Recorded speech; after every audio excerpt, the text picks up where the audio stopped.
Welcome. I'm Father Kevin, and this is Alert to Good News.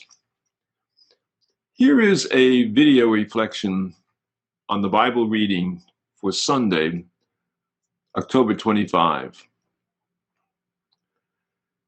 In the Gospel according to Matthew, we can picture Jesus surrounded by Pharisees who are hounding him, somewhat like aggressive reporters. A clever lawyer tries to stump Jesus. Which is the great commandment of the law? A tricky question. Why? Because the law has 313 do's and don'ts. Jesus answers by simply reciting the daily Jewish prayer, the Shema. Hear, O Israel. You shall love the Lord your God with all your heart and with all your soul and with all your strength. Then Jesus startles his listeners by adding love of neighbor. We love God to the extent that we love our fellow human beings.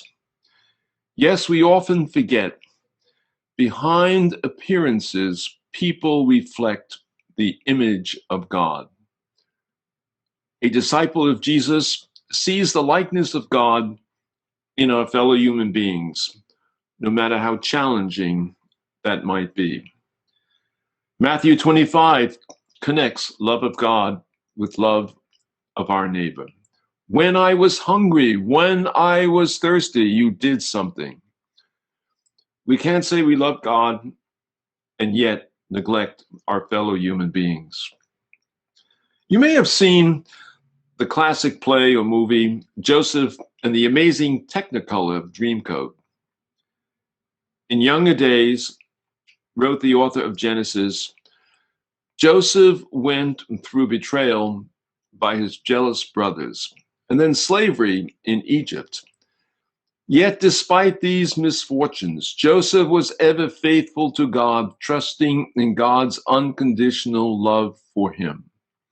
Eventually, the powerless slave became the powerful administrator in the court of the Pharaoh of Egypt, who made Joseph master of his house, ruler over all he possessed.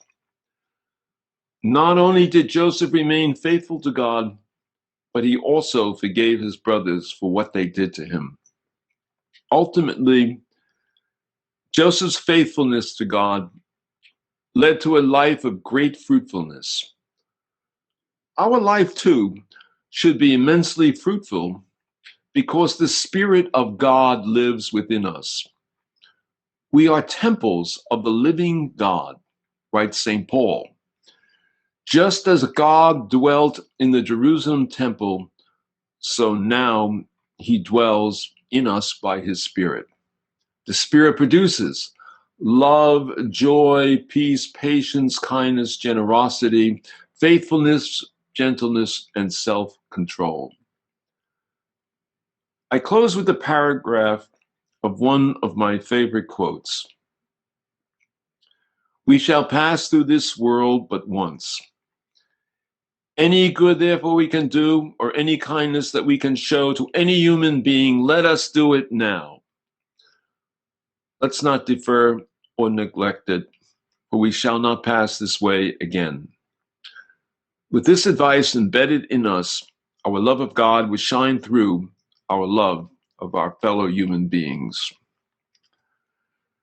May the Lord bless you and keep you, and have a blessed day, and always be alert to good news.